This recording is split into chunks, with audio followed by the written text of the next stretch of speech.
होली का रंग बन गया जानलेवा, तरुण की मौत पर सुरक्षा और प्रशासन की चौकसी। लेकिन जब मुसलमानों के साथ होती हिंसा तो न्याय और संवेदनशीलता की आवाज नहीं उठती। हिंदू की हत्या पर बुलडोजर और गिरफ्तारियां, मुसलमान की मौत पर सवाल ही सवाल। देश में दोहरे मानक और दोगली संवेदनशीलता पर लोगों ने उठाए सवाल। आइए बताते हैं आपको पूरी खबर।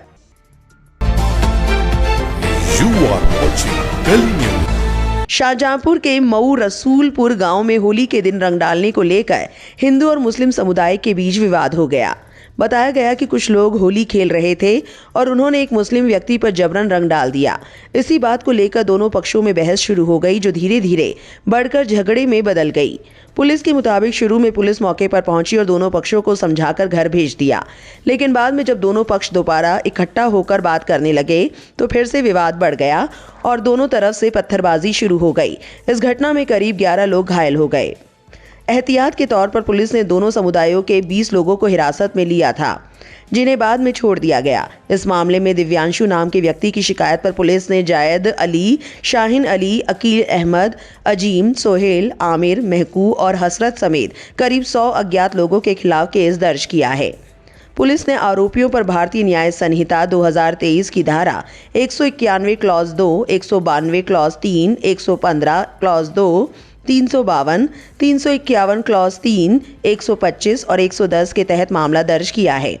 ये धाराएं दंगा, मारपीट और सार्वजनिक शांति भंग करने जैसे मामलों से जुड़ी हैं। फिलहाल गांव में स्थिति शांत बताई जा रही है, लेकिन एहतियात के तौर पर सुरक्षा बढ़ा दी गई है और पुलिस मामले की जांच कर रही है। इसी तरह के और भी मामले देश में सामने आए। जमा नाम के एक्स यूजर ने लिखा, होली का झगड़ा बना जानलेवा, युवक की पीट कर हत्या, भारी सुरक्षा तैनात। उत्तम नगर, पश्चिम दिल्ली। होली के दौरान पानी का गुब्बारा गलती से पड़ोस की एक महिला पर गिर गया। इसके बाद कथित तौर पर 15-20 पड़ोसी लोगों ने 25 वर्षीय तरुण की पीट कर हत्या कर दी। इस घटना में दोनों पक्षों के कई लोग घायल हुए, जिन्हें अस्पताल ले जाया गया। पुलिस ने 4 लोगों को गिरफ्तार किया है और एक नाबालिग को हिरासत में लिया है। घटना के बाद इलाके में तनाव बढ़ गया। कुछ वाहनों में तोड़फोड़ हुई और स्थिति संभालने के लिए भारी पुलिस और पैरामिलिट्री बल तैनात किया गया। उन्होंने एक और ट्वीट किया, दिल्ली, होली के दौरान चाकूबाजी के 3 अलग अलग मामले सामने आए। कराला, विकास शर्मा कैब ड्राइवर की 2 नाबालिगों ने हत्या कर दी। बलजीत नगर, विजय उपाध्याय, कथित तौर पर कुछ लोगों के समूह ने उनके रिश्तेदार के घर के बाहर शराब पीने को लेकर उनकी हत्या कर दी। बुराड़ी, नेपाल राम की मौत हो गई और पिंटू कुमार गंभीर रूप से घायल हैं। बताया गया कि सलमान और चंदन फोन पर किसी को गाली दे रहे थे। किसी ने इसका विरोध किया। दोनों पीड़ित उन्हें शांत कराने गए, तभी उन पर चाकू से हमला कर दिया गया। बाकी इन 3 मामलों पर आपको ज्यादा आक्रोश या चर्चा देखने को नहीं मिलेगी। बिट्टू शर्मा नाम के एक्स यूजर ने लिखा, क्या कसूर था इस लड़के का? बस यही कि इसकी भतीजी ने गलती से मुस्लिम रोजेदार महिला पर रंग का गुब्बारा फेंक दिया। इतनी सी बात पर किसी की जान ले लोगे? 26 साल के तरुण कुमार की जेजे कॉलोनी उत्तम नगर दिल्ली में एक उन्मादी भीड़ ने पीट कर जान ले ली। दोनों परिवार पड़ोसी थे, सालों से एक दूसरे को जानते थे। 4 मार्च इन दोनों परिवारों के लिए कहर बनकर आया। होली के दिन तरुण की 11 साल की भतीजी ने गलती से पड़ोसी मुस्लिम महिला पर रंग का गुब्बारा फेंक दिया। कहा सुनी हुई माफी मांगकर मामला शांत हुआ, लेकिन कुछ देर बाद 15-20 लोगों की भीड़ झगड़ा करने के इरादे से आ गई। मामला बिगड़ गया और तरुण की उस भीड़ ने पीट कर जान ले ली। 80 हड्डियां तोड़ी गई। उफ, हैवानियत। पुलिस ने 5 लोगों को गिरफ्तार किया है। क्या इस्लाम इतना कमजोर है कि किसी के रंग डालने से खतरे में आ जाएगा? क्या मोहम्मद साहब ने ऐसी शिक्षा दी थी कि रमजान में पवित्र काम करने की बजाय गुनाह ही कर डालो? अगर यही कट्टरवाद ही रखना है तो फिर देश में ऐसे मुस्लिम नहीं चाहिए जिनका धर्म IT सेल वालों की तरह खतरे में आ जाता हो। मेरी मुस्लिम समाज से अपील है कि वो तरुण की हत्या के खिलाफ आवाज उठाए, नहीं तो बीजेपी RSS लोगों के दिमाग में और नफरत भर देगी आप लोगों के लिए। Justice for Tarun. वहीं ANI ने deputy commissioner of police Dwarka district Kaushal Pal Singh का बयान जारी किया, जो उन्होंने तरुण के साथ हुई घटना को लेकर जारी किया। सुनिए। दिनांक 4 मार्च को जो इंसिडेंट हुआ था, उसके मद्देनजर हम लोगों ने ये पर्याप्त सुरक्षा के इंतजाम किए हैं। इसमें हमने अपने लोकल पुलिस के साथ साथ जो आउटसाइड फोर्स है उसको भी डिप्लॉय किया है। हमने अपने पूरे एरिया को उसको चेक किया है। उसको हमने जोन में और सेक्टर में और सब सेक्टर में डिवाइड किया है।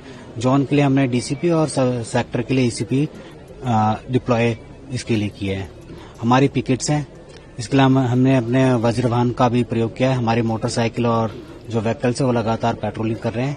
इसके अलावा हमने जितनी भी पीस कमेटी मीटिंग हमारे एरिया की थाना उत्तम नगर की उनको बुलाया, उनसे बातचीत करी। इसके अलावा हमने दोनों समुदाय के जो भी प्रबुद्ध लोग हैं उनको बुलाया है और उनसे आह्वान किया कि आप इलाके में शांति व्यवस्था बनाए रखें।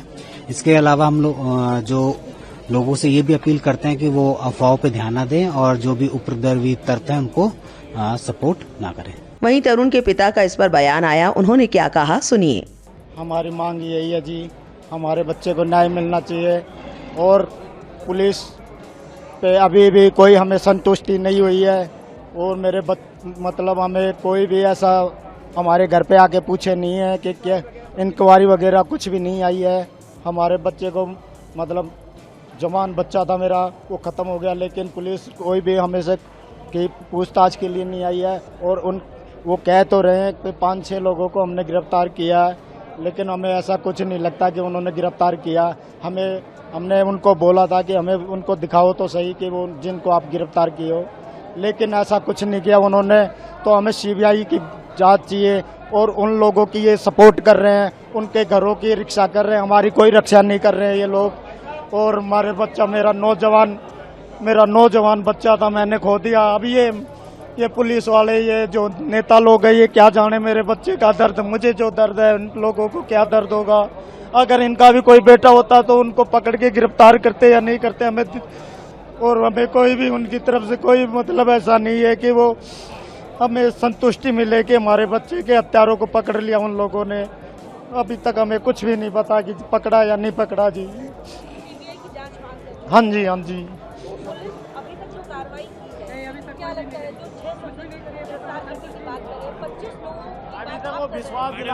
अभी तक वो हमें विश्वास ही दिला रहे हैं जी। कल हम थाने में भी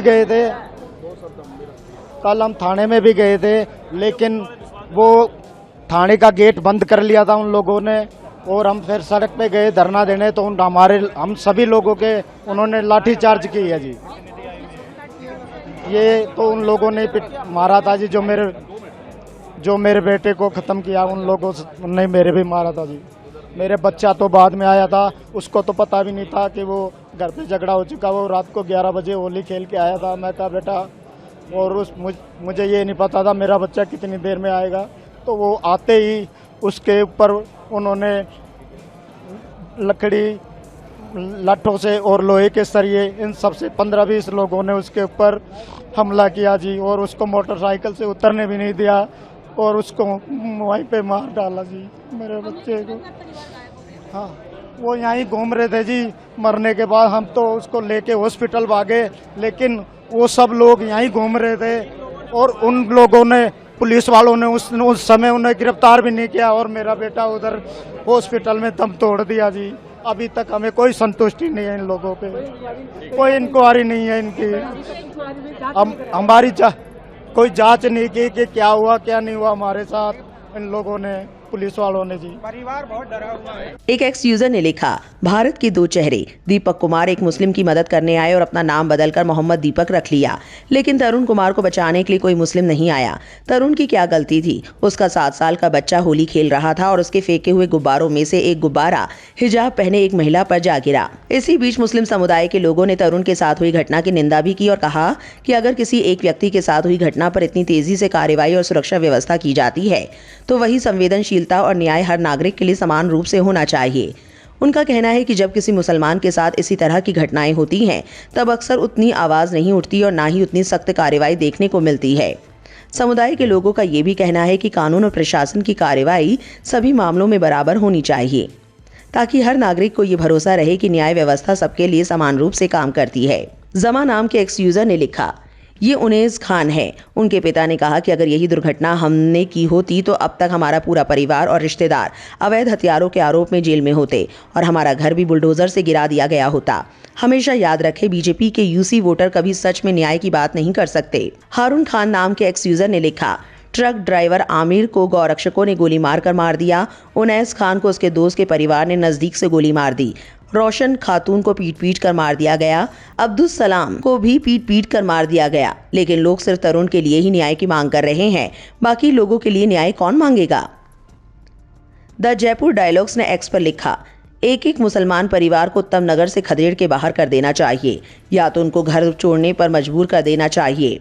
भाईचारे में इन लोगों का चारा मत बनिए। जय श्री राम। वहीं इसका जवाब देते हुए वसीम अकरम त्यागी ने एक्स पर लिखा, क्या सीएमओ दिल्ली पुलिस को ये हेट स्पीच दिखेगी? संजय दीक्षित इसे चलाता है। ये निर्लज्ज, कुंठित, सांप्रदायिक एवं गंदा जीव देश के नागरिकों के खिलाफ हिंसा का आह्वान कर रहा है।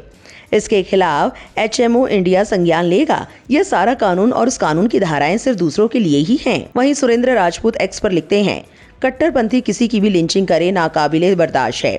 वो तरुण की हत्या मुस्लिम कट्टरपंथी करे या फालू खान अखलाक की हत्या हिंदू कट्टरपंथी करे, सबकी सजा कठोर होनी चाहिए। तरुण की मौत का वैसा ही दुख है जैसे किसी भी लिंचिंग में हुई मौत का। ये हत्या वैसी ही है। हम सब हमेशा लिंचिंग के खिलाफ रहे हैं। किसी भी मासूम की हत्या पर हमारा रवैया एक ही रहा है। तरुण की क्या गलती थी जो उसे पीट पीट कर मार डाला? जब लोग कानून को अपने हाथ में लेते हैं तो हैवान बन जाते हैं। खबरों से पता चलता है कि तरुण की 11 साल की भतीजी से गलती से रंग का गुब्बारा एक मुसलमान औरत पर गिर गया। वो औरत गुस्से में चिल्लाने लगी, जिसमें दोनों तरफ के काफी लोग इकट्ठे हो गए और झगड़ा बढ़ गया। तरुण तो वहां था ही नहीं। वो लौट कर आया तो उसे कुछ लोगों ने घेर कर मारना शुरू किया, जिसमें उसकी मौत हो गई। लिंचिंग में मासूम ही मरते हैं क्योंकि वो तो अनजान होते हैं कि सामने कोई क्या कर बैठेगा। अब उस औरत के कई करीबी जेल में है, कुछ फरार हैं। उनके घर का सामान सड़क पर है, गाड़ियां खाक हो चुकी हैं। पुलिस ने कम से कम इतना किया कि सख्ती करके कुछ गिरफ्तारी करी और झगड़े को इसके आगे बढ़ने से रोक लिया। अब लोगों को समझदारी दिखानी चाहिए। झगड़ा बढ़ने से सबका नुकसान है। वो औरत आज सोच रही होगी कि जरा से रंग पड़ने पर इतना भी क्या गुस्सा होना कि किसी की जान चली जाए, खुद घर से बेघर हो जाए। क्या हम किसी दूसरे को इतना भी बर्दाश्त नहीं कर सकते? इस सब के बीच तरुण जो अभी सिर्फ 26 साल का था नहीं रहा। सब कुछ सामान्य हो जाएगा। मगर तरुण तो चला गया ना। क्या कोई गुस्सा इतना भी हो सकता है कि जान ले ले? हम बार बार रोज कहते हैं कि गुस्सा कम कीजिए, थोड़ा बर्दाश्त कीजिए, हिंसा और नफरत मत कीजिए, बदले को भूल जाइए, बच्चों की गलतियों को नजरअंदाज कीजिए। आखिर नफरत का हासिल क्या ही है सिवाय बर्बादी के? तरुण की लिंचिंग पर दिल दुखी है। अफसोस ये है कि कितने तरुण, अंकित, जुनैद हम गवा कर समझेंगे कि शांति और सद्भावना ही वो विकल्प है जिससे कम से कम जान माल का नुकसान है। ये हिंदुओं और मुसलमानों, सिखों और बौद्धों सबको समझना होगा। ये किसी एक के लिए नहीं है। सबको अपने अंदर सुधार लाना होगा। नफरत फैलाने वालों को नकारना होगा, वरना कितने ही तरुण और जुनैद बिना गलती के मरते रहेंगे। गुस्सा और नफरत को कम कीजिए और कोई विकल्प नहीं है। तरुण की मौत झकझोरने वाली है। मुझे ये अभी तक समझ नहीं आ रहा कि रंग लग भर जाने से ऐसा क्या भड़कना। ये भी नहीं देखना कि सामने बच्चा है। सब कुछ कितना भयावह है। इसे रोक लीजिए। सबके रोके रुकेगा, वरना हैवानियत सबको हैवान बना बैठेगी। तरुण के हत्यारों को सख्त कानूनी सजा मिले। हत्यारों के लिए कोई हमदर्दी नहीं, हत्यारी भीड़ को कठोर कानूनी सजा मिले। तरुण के परिवार को इस दुख की घड़ी में सब्र मिले और अब ये नफरत और हत्याएं ना हो। तरुण की तस्वीर देखकर दिल इस बात पर गमगीन है कि वो क्या कुछ करने का सपना देखता होगा और उसे यूं मरना पड़ा। नफरत का इलाज नफरत नहीं है। ये बात जितनी जल्दी समझ ले उतना बेहतर। इस खबर को लेकर आपकी क्या राय है? कमेंट सेक्शन में जरूर लिखें और इस वीडियो को लाइक और शेयर करना ना भूलें।